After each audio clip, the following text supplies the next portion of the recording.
That's his way of saying thank you very much.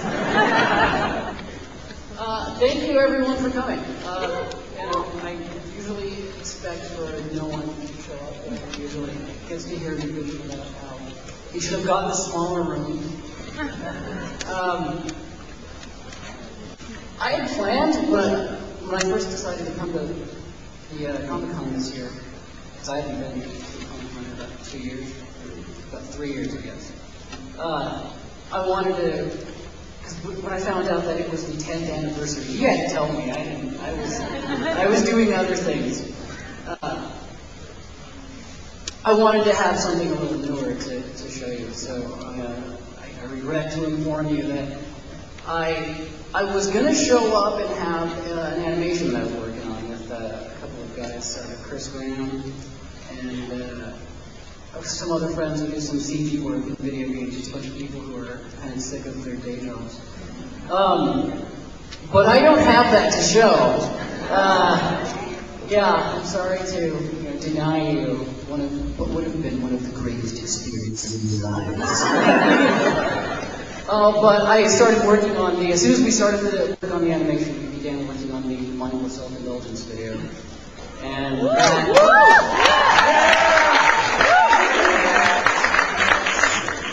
I hate that thing. Well, no, it was fun to work on, but it took forever. Only last week did we turn it in. So it's officially done. We got the word from the band saying, hey, nice job. So I've only been able to work with anything for about 10 or 8 days, and there's no way I was going to have anything decent for showing in 8 days. So, sorry. They get to hear me sit up here and bitch for an hour and a half about really boring things. They had slave labor asked people on their live journal to send in questions so we didn't have to, so we could sort of pick and choose from the good and the bad ones. We needed to deal with a lot of the bad ones. People tended. They were all bad. Yeah. They were all really horrible questions. That might be fun to make fun of for an hour and a half, but they were some of the worst questions. The kind of things I was trying to avoid. Sorry. We tried. So we probably are going to have some kind of question and answer thing later on. But I went through all my email, which I actually do read, and found some good questions in there. So, the pressure's not all on you today. Dan wants to say something. No, I'm fine. Well, I just wanted to, in the spirit of kind of looking back over 10 years, give you an opportunity to be reflective or not, and kind of talk about Johnny and your work. Johnny actually started out as a high school comic strip, right? Yes. You're not going to do that to me all the time, right? That would be the next question. So, did you get any flack from anyone? Did they actually run that in the paper? Or? No, that was one of the weirdest things. It was kind of a different time back then when I was in high school. I was doing a comic in the school paper about a guy that would basically go on rampages in schools, murdering students. And there's no way. I mean, you would get that taken away from you even if you were doing it in the school paper these days, if you were just drawing it in class. You would get reported to the FBI. And people have, that one kid that got, sent to the FBI for drawing violent, drawings in class. I got credit. I got credit for doing that. And so yeah, I've been doing this since high school. So how much of that, how long between doing that strip and doing the strips that appear currently not known, did you immediately go from one to the other, or? Well, did you go from doing those high school strips, did you immediately develop the longer form strip that you, the single page story? Oh, yeah, some of the stuff that I actually submitted to you was from high school. Oh, really? Yeah. Wow, that's amazing. Yeah. People always ask, how did I get published? I just had stuff actually sitting around from high school, a couple of strips that I had done after high school, and just dropped them off in a little, yellow envelope. Black. Slave labor. Was it black? It was black. Okay. I don't believe these things. And I got published. That's what I find interesting about the story is that you discovered us from watching a late night show called Fishmasters. Does anyone remember Fishmasters? Two guys. It was like out of Salinas. They were like on after Saturday Night Live, and it was just local television. Guys that worked at the studio, or I don't know what they did, but they had a show about fishing in which they never caught fish. And it was really cheap. It was really low budget, and it was kind of like they would film it over weekends or something. And I loved it so bad. And they had a comic book put out through slave labor, which was the first time I'd heard of slave labor. So every weekend I would see the ad for their comic book, and then the commercial for Fishmasters, published by Slave Labor Graphics on Basque America. The guy had comic books. And I lived by Basque America and went and dropped stuff off at Dad's place. That's it. That's all it was. I didn't go through the whole like asking people how to get into the business. She's like Splinter Cell over here.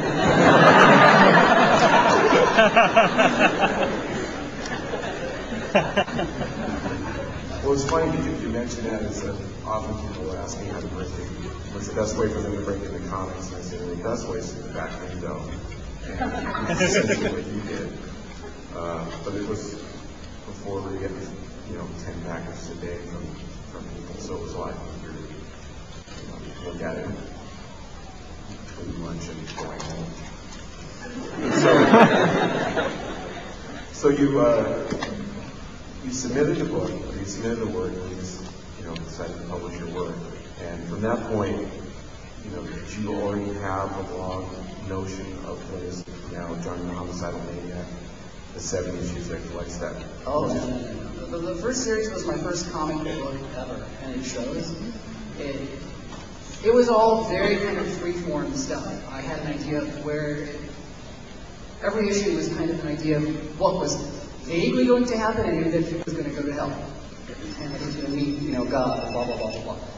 But no details. It was on the night that I was actually working on the pages that the details would show up. And it's why the book doesn't really have a very kind of nice story arc, because to me, a nice story arc meant it's kind of rigid.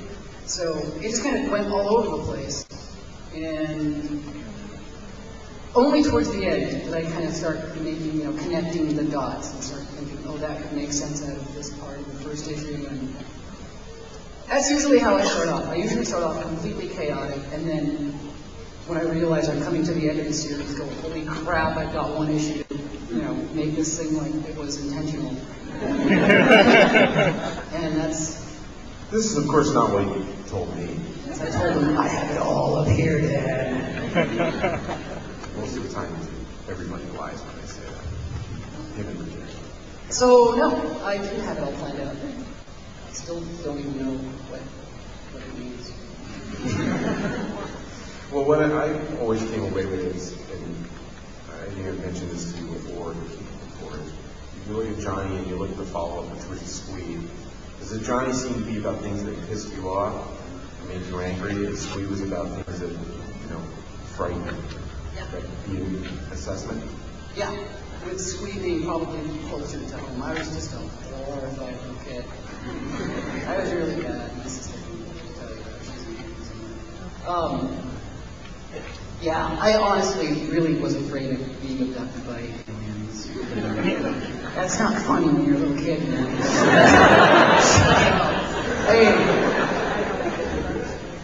I would hear things when I was sitting there in my bed. I would hear, I don't know, I guess it would be jets, but we had weird jets that you would hear like the rumbling, and then it would just stop. It would just stop. It wouldn't trail off like like a jet or a plane should. So in my brain, I just sort of translated that as, okay, it's flying, and it stopped directly over my house.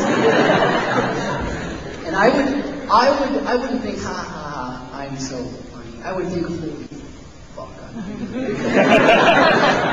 And I just was sweating and just like, you know, curled up in the bed. And a lot of the squeak came from very, very, very kind of serious things to me, you know, at the time. I had a huge phobia of dogs because I was always seeing friends getting bitten by dogs. No, that wasn't funny either.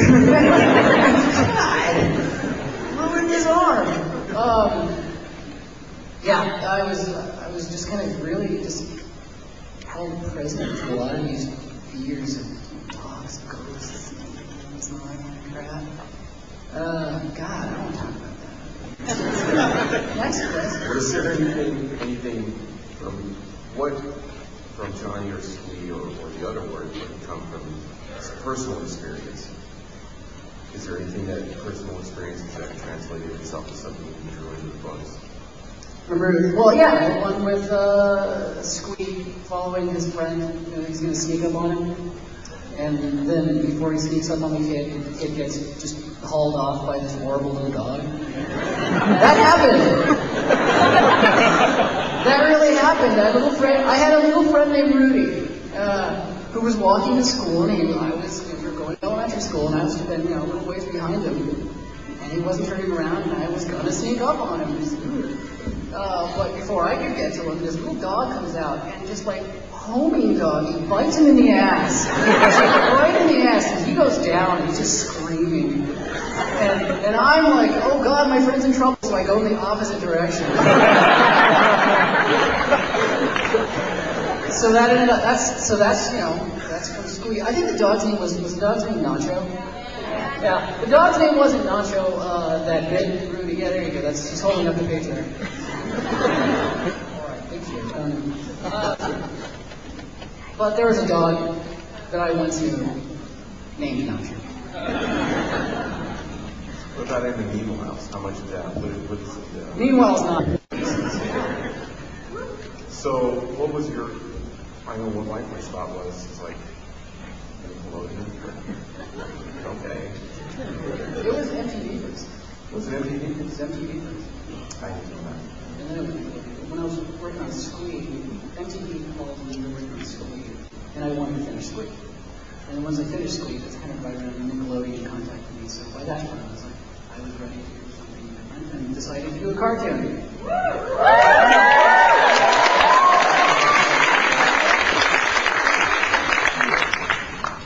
And so I did.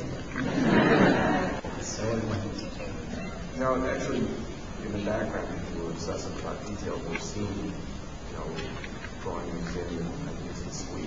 Yeah. Yeah. I was working on Zim, like the Bible, Zim Bible, around the time, I think, 3 or 4 of Squee. I don't remember. Fans remember. I don't. She's looking for it. Yeah. She'll find it in a second. Can you let us know? Thank you. There you go. What issue is that? What issue is that? Oh, wait, she's got the trade. Oh, okay. It's hard to tell what That's that's like like. flashcards. So, how much of what went into Zim crossed over with what you were working on in Squee at the time? Because from watching the show, to me, it seemed like there was a lot of similarities in Just themes, just thematically, like the teachers and just the stupid, the people. But it was kind of weird, just because it was very odd, working on something that was just supposed to be funny. That was strictly for entertainment, as opposed to an entertaining way of venting something personal, turning something personal into something kind of absurd. It was weird. I felt a little stuck. I just happen to be funny. I can't really, Zim can't go off on some, curse-ridden tirade every once in a while. For some reason, I guess kids watch it.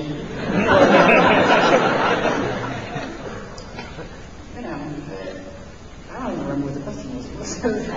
How much personal stuff? Not a whole lot. Just like I said, broader things like angry teachers and just the kind of thing that nothing terribly shocking in terms of thematic stuff. That's, it was, you know, it was a kid's show. I couldn't do anything with it. You know, we get cool kids' eyes on it. That was immensely cool, actually. That was cool. It was all in shadow, so you didn't get to see anything. It wasn't bad. I always say, you know, when we got crap for that, they aired it, so, you know, good for them, which is cool.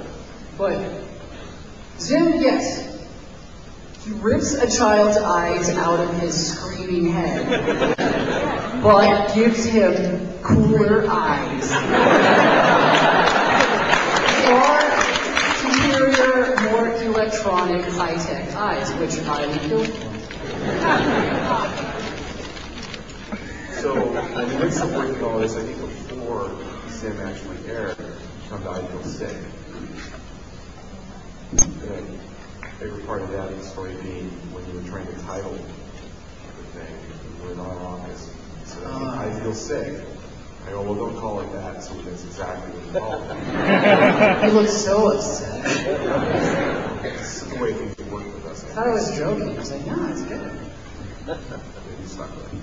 But that's about an artist who's suffering through an unpleasant working arrangement. So to speak. And I'm trying to get you to talk about that. No, that's people I think are sick of hearing me talk about how horrible the whole thing was. People, that's one of the questions that I pulled from a lot of emails that I've done. That's one that I get a lot. I hear you hated working. I hear you hate Zim. I hear you hate, you know, Raiders Inn and why. And that's not the case. I love it. I love the show. It's my show. It's my work. I mean, it's got good things and bad things, but it's my work. That's why I stuck around, you know, while in hell. It was a very, very trying experience, and it was my first time working in television and being, you know, the boss of people. There's all these people that you gotta make happy who you're not making happy. And at the same time, I'm just trying to make a show about a little alien that's, you know, it's a cartoon and it's fun. And behind the scenes, there's not a lot of fun. There wasn't a lot of fun for me just because I was doing way too many things, and I wasn't the one that got to sit around drawing and writing as much as I'd like to. So that's the part that I don't miss. It was the toil. But do I like the show? Yeah, tears the kid's eyes out. So explain filler buddies to me.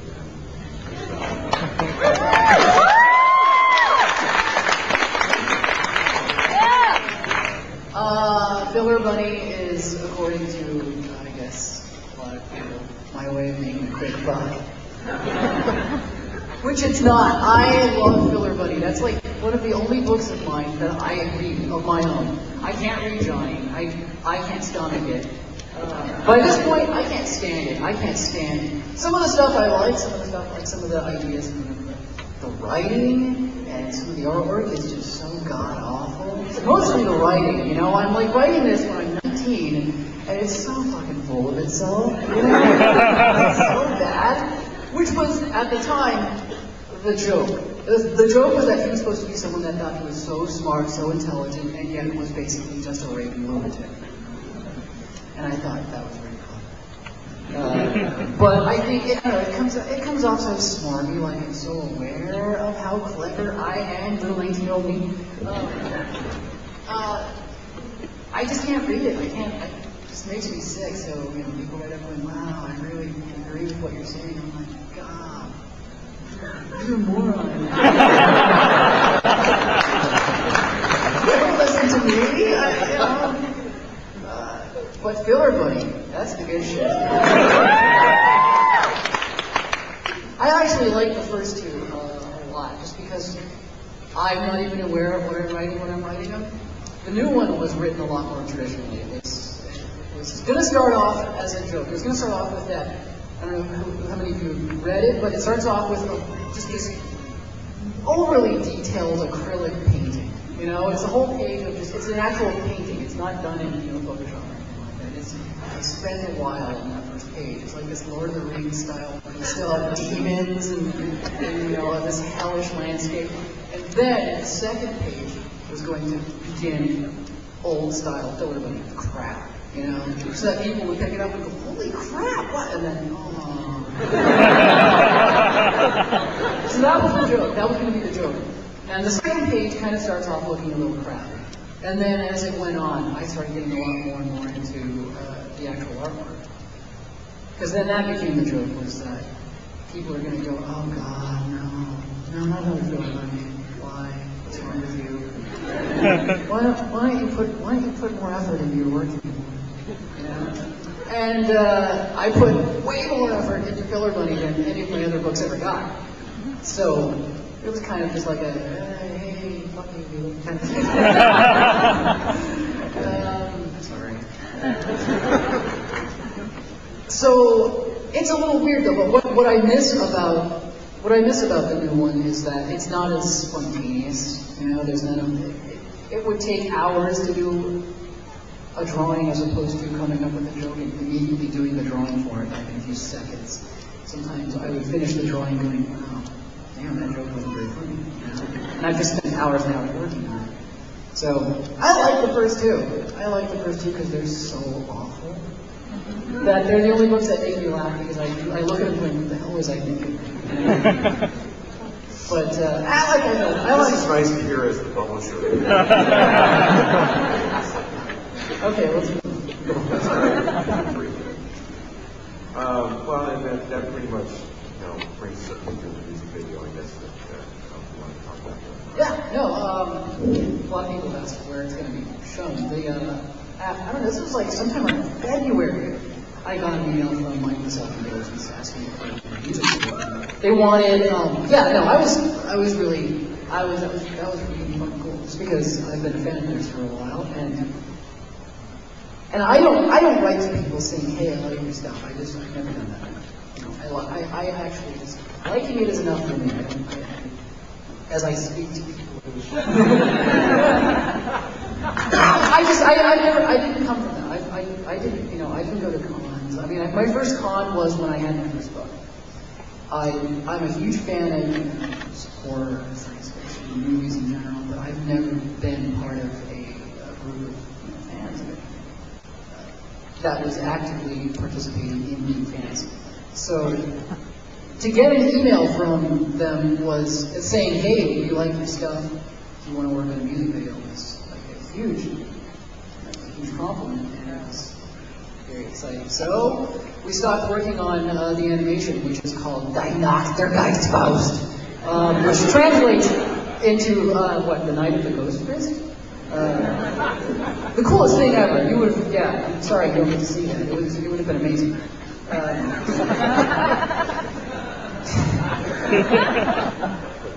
But I was like, oh wow, cool, chance to work with my own self-indulgence on music videos. So we stopped working on the animation and started the video, and that's it. We made a video, and I don't know where they're going to put it. I don't know if it's going to be on MTV or not. I don't know if they can show it. I mean, we throw a baby into a guy's torso. But it's really bad. It's a really cheap thing. It's not, it's not some big fancy production. It's really, really cheap. It's not animated. It's all live action. So you can see on it. We left all the strings in and stuff. It's pretty bad, but in a great way. It's no Night of the Ghost Fist. But I don't know. Maybe it'll be up on their website soon. I have no idea. I haven't heard back from them as to its fate. So I'm guessing maybe MTV2 or Fuse or something. Whoever actually shows videos. So it brings me to a question that I have for other people might be wondering about. Comics being essentially a solitary thing, at least the way you do them, the number of people we publish do them, where you're both writing and drawing and doing everything. And doing something like a music video or working in animation is something where you're coordinating a lot of people. How did you adjust to working essentially where you're your own boss and you're only responsible for your own decisions and being responsible for other people? I adjusted terribly. This is awful, man. Maybe it was my first thing. I went from sitting in a room with a desk watching movies and drawing comics to going to work every morning, being in a car commuting, going into an office and there's other horrible wretches in traffic with me, and then going to an office and telling people what to do, and improving this, improving this, improving this, and signing this, and meeting with so-and-so, and then realizing, holy crap, I'm not actually getting to do any of this stuff. I'm not getting to draw anything. I loved working on the show initially, when it first started up, because I was doing a lot of character designs, a lot of vehicle designs. I go nuts with that. Monsters and story ideas. And then by, the end of the show, I was not doing anything but meeting with people and going, what's wrong with him dying in an elevator, and why can't Gaz ride a motorcycle, just really arguing over stuff, and like, holy crap, I'm arguing about cartoons, and not drawing them, not getting to do them. That was the difficult thing. That was weird, realizing that when you're working on comics, you can just come up with an idea and go, wow, I hope that's funny, I think that's funny, and oh, okay, I'll just do it. And seeing if it's funny, and then finding out that people either hated it or liked it, and you going, oh. As opposed to working in television or movies or anything where there's other people involved, where you go, hey, here's a cool idea, and then having other people go, no, that's not cool. No, that's not going to be funny. People aren't going to like that. You're going, how do you know you're not funny? The people that tell you that it's not funny are never funny. They're usually very good. The people that are making sure that no one is offended by what you do. So that's the big difference. That was weird. So what are you working on now? What are you hoping to do? We've just Chris and I have just begun work on the animation again. It's starting up again. It's just going to be a short. I hope to show it, here, as I mentioned. But I've only been free of the video for a few days now, so I've just been drawing and sketching and not having any specific thing in mind. It's kind of nice to be able to do whatever the hell I want to again, while working on. Well, we're definitely doing that at Ghost Fest. It's just that it's not all me. That's a couple of other guys. We're boarding it, but once that's all done, it's in the hands of the animator guys. So. The question that we hear most often is, if you ever see yourself returning to Johnny? Oh, yeah. We should get to the questions then, the ones that are... We're definitely in trouble. No, that's one of them. No, we've got plenty of crap here. These are a few emails that people have sent me, and I was going through these over the past couple of days, and some of them are just questions that I just get a lot that I haven't had a chance. I don't know. I've got a website. I want to put up like a big frequently asked questions page that won't stop anyone from asking me these over and over and over again. Like, will I be doing Johnny? But if all of the people after leaving this could tell other people, tell my website gets me. The first one being actually, do you actually read all the email and fan and letters fans send you, or do you have some kind of worker drone answer them for you? People actually assume that I have someone who answers email for me. No, I actually do read all the mail that I get, all the email. I just have a really difficult time responding to it. I definitely don't want to get to all of it. Every once in a while, I'll just kind of randomly pick a few to respond to, but I often get people emailing me and then like a day or a week later writing back saying, why haven't you written back? Are you too good for your fans? I pay for your existence. Respond to me. Which is only good for having me delete that immediately. That's no way to get a response. I have a hard time responding. Ask anyone who gets a decent amount of email. It's very difficult. So I'm not ignoring anybody. Okay, yeah, I have some of you. There's some fucking crazy people. But yes, I do. For all of you who are wondering. How did you get your start in comics and animation? We've already discussed that. How does someone go about starting out? Do exactly what I did. And it all happens. What does it take to get noticed by a publisher? That's you. That's for you. Because, I mean, a lot of people go up saying, hey, how do I get into comics? Well, my story is, I just did. I didn't think about it. I wasn't going, God, how can I figure out how to break into... I didn't even start going, how can I start something cool? I just did what I've always done. I mean, my comics are the kind of thing that I've always been into for the most part, what I've sort of developed into. They're my interest, and my style is because I could not actually draw. And I ended up drawing the way I do now. You know, my style is developed because I wasn't so influenced by someone else that I decided that's going to be my thing. I mean, influences are definitely there, and you can't avoid them, but I never thought I was going to be doing comics. I never kind of struggled and, you know, racked my brain on how to make it perfect. And it's not perfect. My stuff, you know, is full of horrible flaws because I just do them. And we're going to the next thing, having learned from, you know, my mistakes. I think people come up a lot of times saying, how do I make a comic book? And to me that sounds like, how do I make a comic book that's going to sell immediately? And that's just not the way to go about it. It's just you do what you want to, you do what you love doing. And hopefully there's enough people that kind of dig what you're doing. At the time when I started publishing with Dan, it was really weird because, I mean, it wasn't like anything like that. You know, it's worth... Except for milk and cheese, because they kick people's asses. So. Yeah. Well, it's worth noting that when we released Johnny, it did not sell very well. The first issue had sales of under 3,000 copies. You know, we print these things 10,000 at a time. And then he told me, well, the first one usually sells the best. So. Yeah. But so I'm like, oh well.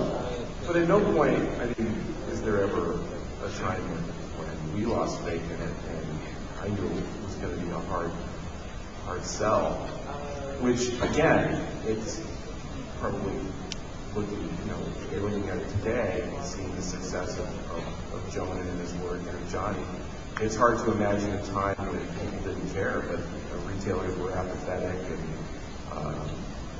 he was actually, this is a funny story, it's not a funny story, but Jhonen, the first... Tell that then? Oh no, it's stupid. What it is that there was, he was actually 4 of the 5 panelists who nominated people for Eisner Awards had wanted to nominate Johnny the Homicidal Maniac for Best New Comic. And the 5th judge, and I guess it needs to be unanimous, but shot them all down simply because he found some of the lettering difficult to read, and said that a comic that should be considered for an award shouldn't be hard to physically read. Which is the kind of stuff that we always came across when we were trying to sell this thing. And there are a lot of retailers who consider themselves, you know, hip on top of things, who told me, one, I won't even mention his name, he flat out told me this will never sell in my store. And then Jhonen went on tour, and I put him in that store, and he called me the next day and told me that it was the best signing he ever had. And 2 nights prior, he had Alex Ross in there, and he had made more money with had more people physically in the store when Jhonen was there, and more of those people came back later to buy other things. And this is just something I knew was going to happen. It's just hot. So. But it was too late for that man, for Dan, already angered by the man's comments. Had the man killed. He's dead. He waved his scepter. It's like that. Guys, no more. That thing is so disgusting feeling. It's sticky. It's tape, not because. It's a double-sided? No, it's because it's sticky. It's not. It's made so you can grip it harder. You have no idea what it's like mixing with these people when they're waiting for a signature from you or from Roman or whatever. Sometimes you have to get a little physical, and I don't want this to be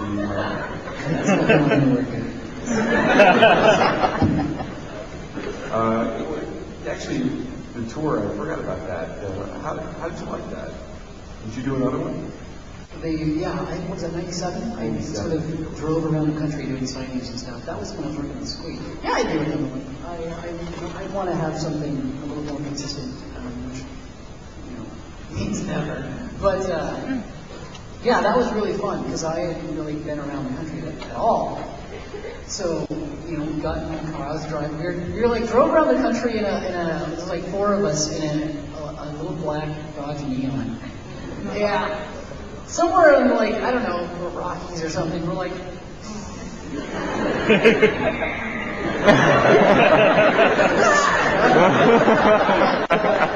So that was pretty cool, yeah. Did you lose a couple people along the way? Yeah. Well, no, we can actually lose them in the deserts of Nevada. Joe Pesci style. No, people bailed. They had jobs. They went to work on Godzilla. Remember Godzilla, that horrible, the American Godzilla? I think they were carving rocks for Godzilla out of styrofoam. So nobody, I think, left because of anything terribly bad. But I won't talk about it. I'll talk about it. I don't think you actually even got around to talking about what to look for in submissions and stuff. Oh, was that these people want you to hear that. Will you design a tattoo for me? Is one that I get a lot. No, no, not because I don't want to or anything. I just don't have the time. I get a lot of people saying, "What tattoo design for me?" And I don't have the time to do tattoos for everyone. So hopefully they can get designs out of the comics. Preferably, they should submit to me the designs that they want from the comics. Because there's a lot of drawings that I hate. Really bad drawings, like in the old Johnny issues that I see people come up going, "Hey, look at my tattoo!" And I'm like, oh.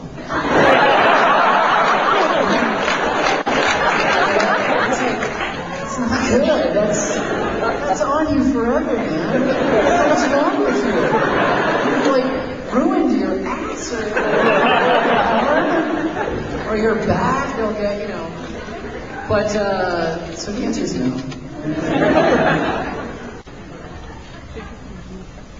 Yeah, I actually wouldn't do anything more with JTHM, Squee, etc. I can't say whether I definitely want to. I definitely have stories. I think people have heard this one 1,000 times, but I get asked it all the time anyhow. Yeah, I've got stories for all of them. It's probably people ask if I'm going to do more on Until 6. I want to do a series that sort of comes just sort of, I wouldn't say a conclusion to any story, because they go on forever. But the fun would be in making it interesting again. I wouldn't want to just, Johnny can't just run around killing people again, because it's boring. You get bored of like, hey, there's a guy wearing corduroy. People writing to me, I hate corduroy too. Thanks for saying that. It's like I mentioned milk and cheese. Can you imagine doing milk and cheese forever? Milk and cheese, punching this guy in the face for issue 12 or something. Like I have a hard time imagining people doing a series for as long as some of them do. Like the guys that do superhero comics have their dreams to do Spider-Man until they die or something. Me, I don't get bored. I just don't. I like to avoid getting bored. I have so much crap in my head, especially after Zen.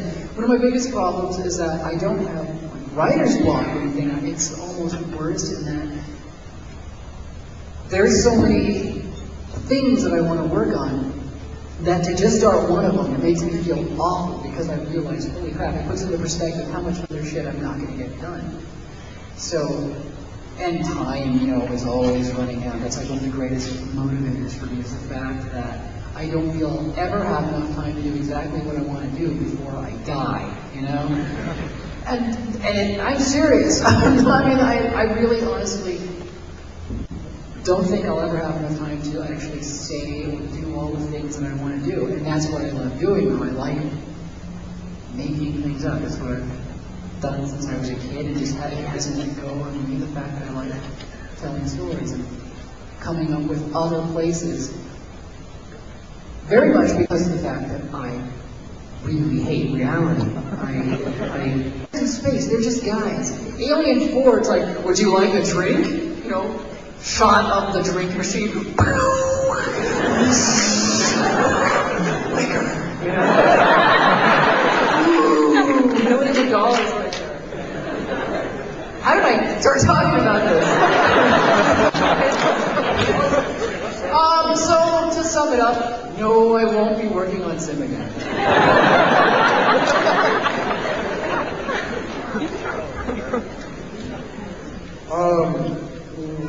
I feel sick. Did you work with Ricky to get the colors decided, or did you just let him go and do it? That's good. I think.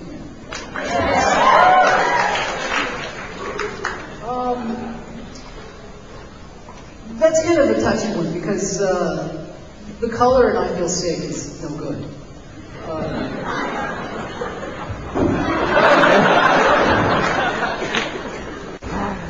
Okay, that was a joke. It's a I made Ricky cry. I had a general idea of what I wanted. Ricky had, before that, a style that wasn't what I was going for I Feel Sick. It was a lot simpler, like the stuff you were working on, reality check at the time, which was a lot more rendered, kind of a lot more three-dimensional looking. I wanted something that looked a little bit more like animation, just solid with, you know, secondary fills. As far as the color scheme, we have a lot of sort of color, our color senses sort of, you know, cross over each other. I'm really big on purple. If you haven't noticed, I like purple, greens, you know, sort of blood reds, raging blues. He uses the same stuff. It was and he'd been working with me on Zim, so we kind of just knew the color palette already. And it was just really natural to work with him.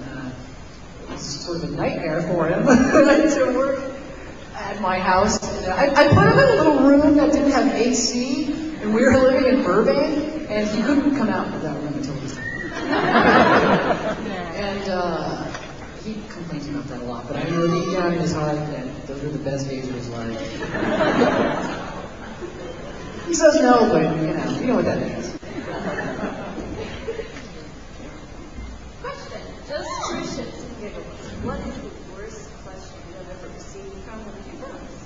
As in feedback, as you feel one answer. That one was us.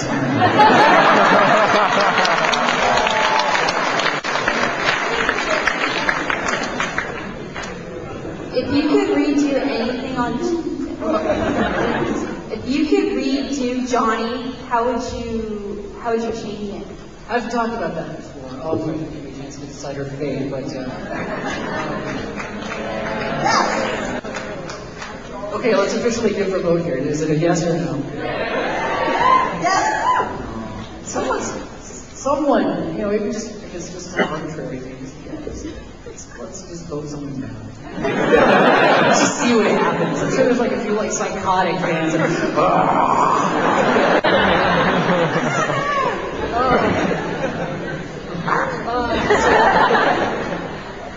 If I were to continue working on Johnny, how would I? Was that the question? How would I? No. If you could redo Johnny. Oh, if I could redo it. That's a really weird one to think about, just because I can't imagine going back and redoing something. But if I could, in some other magical land where time was frozen, and I didn't have to worry about working on this while I could be doing something new. Obviously, I think the artwork would be a little different. He kind of mutates drawing to drawing, you know? It's just sort of, it doesn't look like the same guy from different angles. Certain angles I just didn't have him down. I don't know, maybe I'd give him a neck. The no neck thing made it really difficult to draw him in certain positions. I'd probably make it a little bit more obvious that he was supposed to be a joke. I mean, he's supposed to be a sad character. I like the idea that maybe he is an intelligent person, has an idea that he's gone wrong, but doesn't know how ridiculous he's become. He's I guess, a classically tragic character, but who's so full of his sort of worldview that doesn't realize that he's more of a problem than the people that he's complaining about. He's complaining about stupid shit that you can't do anything about. Stab a few people in the ass, kill a few people. But he was, if I wanted to be a little bit more clear that people should not think he's so cool. He's sad, you know? He's someone that probably couldn't deal with reality the way that Debbie could. You know what I mean? She's a stronger character. She's sort of weak, like Johnny sort of fell victim to. It's like, get all weird on you. Let's go on to the next one. I'd rather not explore them too late. But my question is, and I have We'll see. what server do you play on?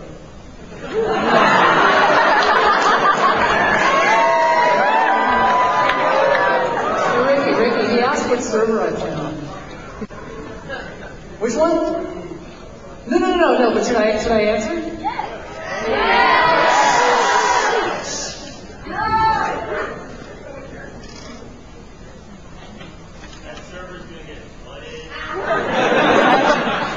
Well, no, I'm not like Roman. Is Roman here? No! He posted his server and his character name. That's insane, man. You're like getting instants and you're like, what Slurpee do you What? They help me in the game.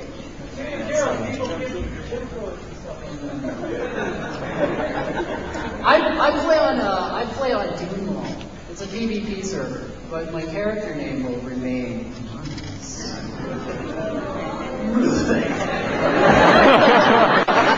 much power. I don't want to get hit or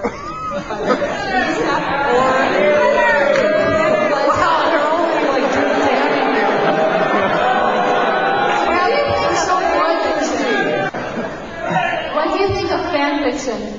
Ooh. What do I think of fanfiction?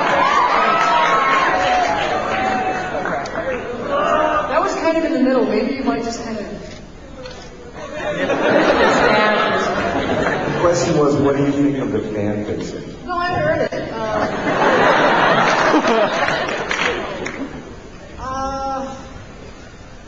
I don't. I'm aware of it. I don't read it. I've never read it. I read like a few lines of them and went, I'm never going to read this. Because it's usually really weird. It's not my thing. I have no real involvement in this.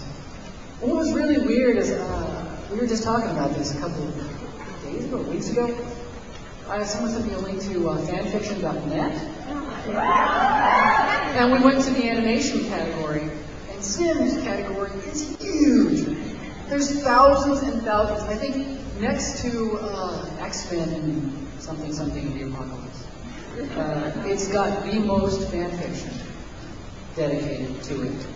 Which to me is, fucking creepy. And at the same time, very cool to think that something that you've done kind of inspires people to write or draw and kind of take the world away from being a television show and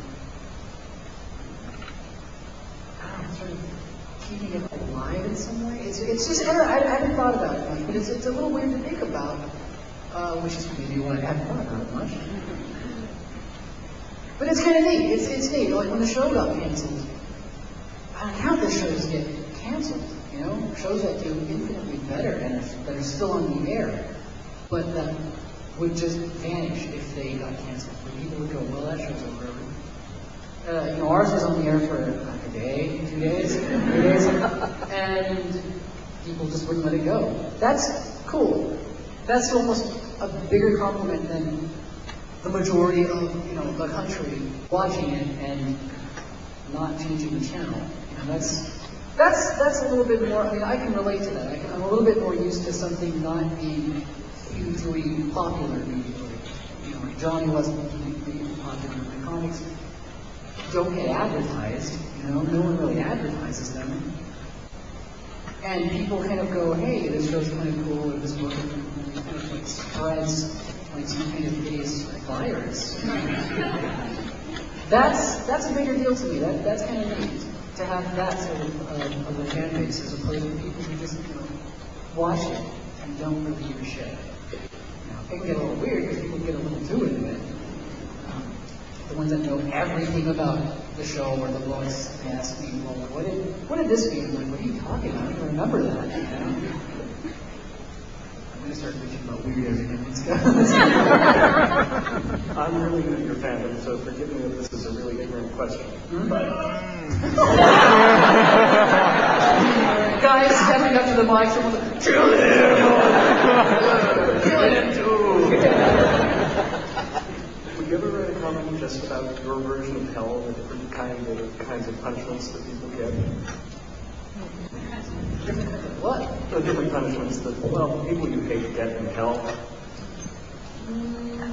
No, I don't think I would ever write a book just about hell. Well, how did you Satan? Because your version of Satan is great too. I've got a lot of stories, like some of the stuff that I've got right now. A lot of it is very based in heaven and hell kind of stuff. But not necessarily about that. They're just stories that kind of take place in hell. I like hell. I like the devil. Okay, you all can go ahead and tour me for one last time with that.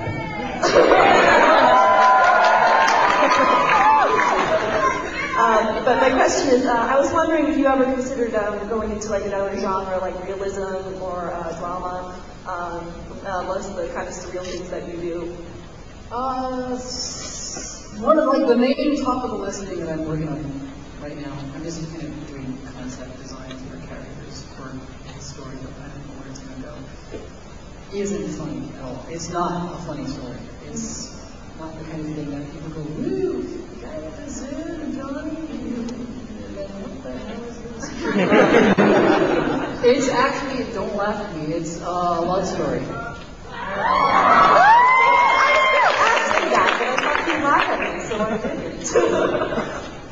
About a guy who is dying, who wants the last thing, he wants to make sure that the last thing in his head before he dies is not love.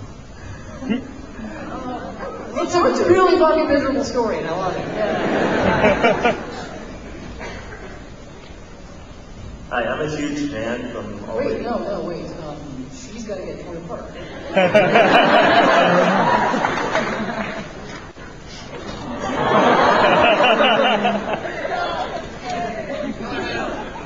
Bumped, killed. That was a good try. It was a valiant effort. I'm a huge fan from even back in the carpet knocking days, and just asking the questions totally worth taking more apart.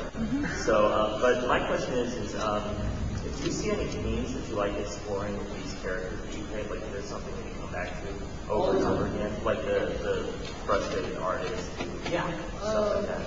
Creative types is usually one that I love very much. I like the idea of people who have talent, who have some ability, who don't use it. I'm sure everyone knows someone that has sort of an immense ability to do something, who just kind of sits around and sits on their ass and doesn't do anything. I like the idea, with Johnny, I like the idea of people who have the capacity to be something greater, who got distracted by sort of trivial things. It's the whole reality of it. People who get caught up in the little details in their daily lives. make big deals out of everything, but not enough. They don't put enough time into their. In my case, it's clear. It's like writers, painters, who aren't using their talent. I sort of like the idea of something that preys on those people and uses all that sort of unused, untapped energy in their head to create. In this case, I'm giving too much away. I don't know how many people. Actually, I got an email recently from someone who figured this kind of stuff out from the website. So I guess I'll talk about that.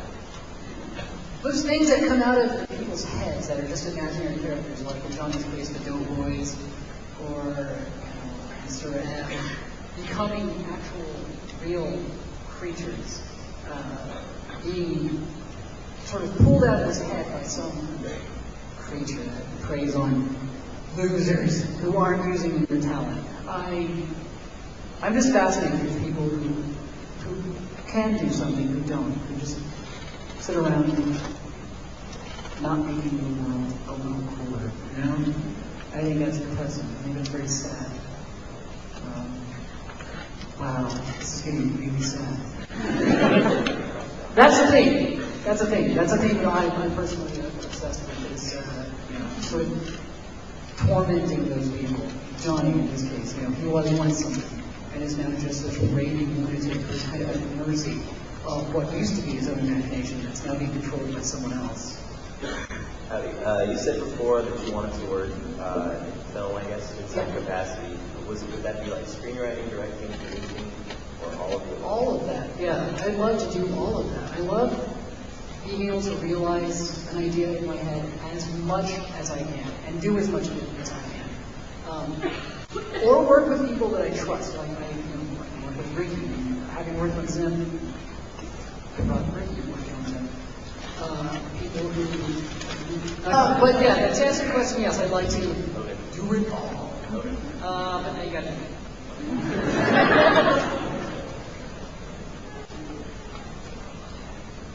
How was it working with MSI? I know her. How was it to working with MSI and MSI? How did you go along with it? I didn't actually interact with them that much. They're not in the video. The band isn't in the MSI video. They were recording. They were doing the album that's out now. What's it called? You'll Rebel to Anything? That's the name, right? You'll Rebel to Anything? Cool. I worked mostly with their management and sort of sent ideas back and forth. And only met the band once I showed them the video. I went to one of their shows and went backstage and showed them the video on my PSP, and they're like, that's cool. They're very cool. They're very cool. They're the kind of people I can get along with just because they're such geeks. All we did was sit backstage and talk about video games. That was great. That was one of my favorite experiences with MSI backstage on a particular day. That leads me to my question. What video games on what platforms have you played in the last few days? It's all going to be video game talk. Oh, what? I'm sorry. What video games? What? What video games on what platforms or consoles? All of them. I have games on. I've got, well, not counting all the old systems, like the Dan ones and the Dreamcast. I still have all that stuff. A text message saying, "Are you at con?"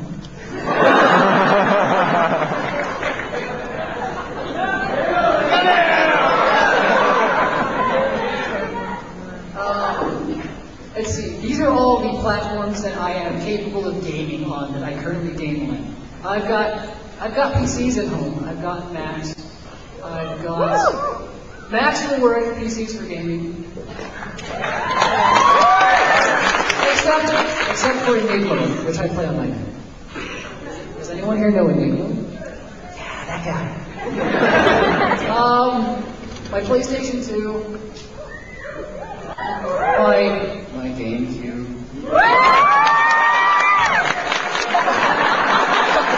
Yes, a system for playing Zelda.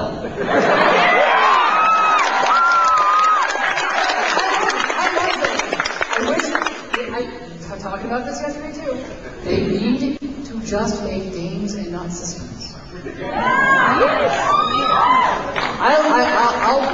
love Metroid, I love Zelda, and I love Eternal Darkness. But the GameCube sucks. I have my Xbox, my Game Boy Advance, my Nintendo DS, my PSP. Yay, PSP! You're so cool! Oh, and my Palm. My Trio. What about gameplay?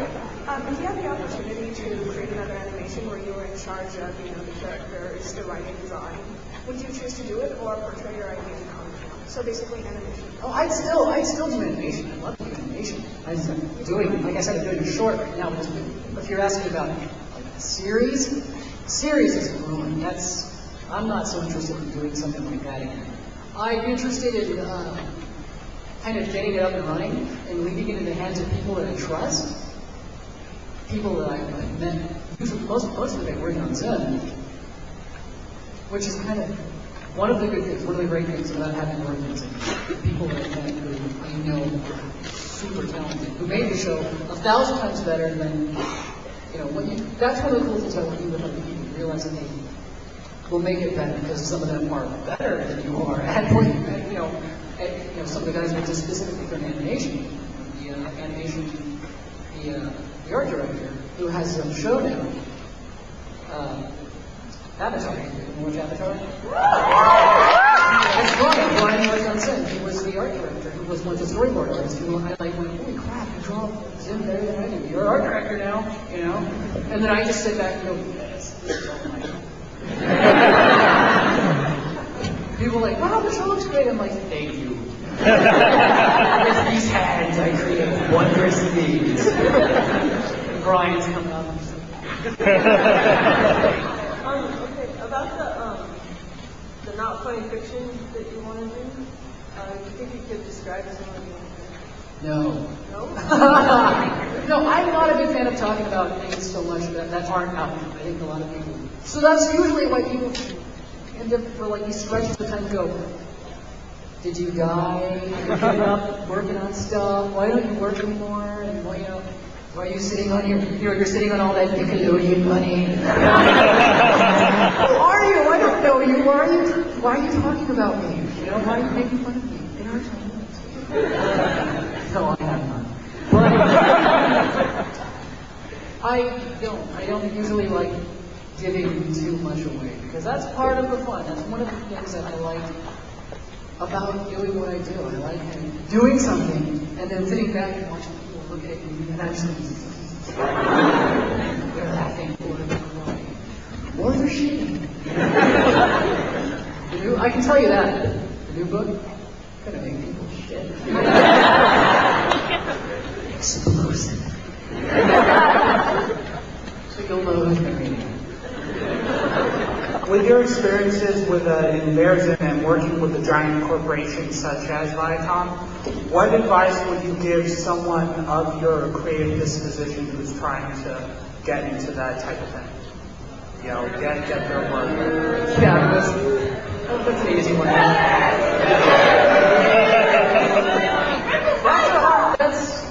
What advice would you give someone trying to? If you're like dedicated, like hard set on doing that. A advice for working through the system. Just surrender your will. Thank you. And say goodbye to joy. This is a question directed at both you and Roman. Will Johnny and Lenore ever meet? God, no!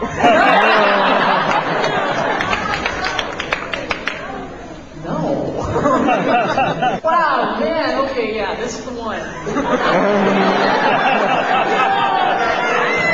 Just end up on him like wolves. Do it. Bring me his head.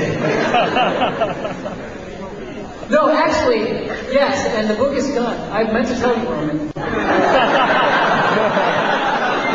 It's great. It's my best work ever.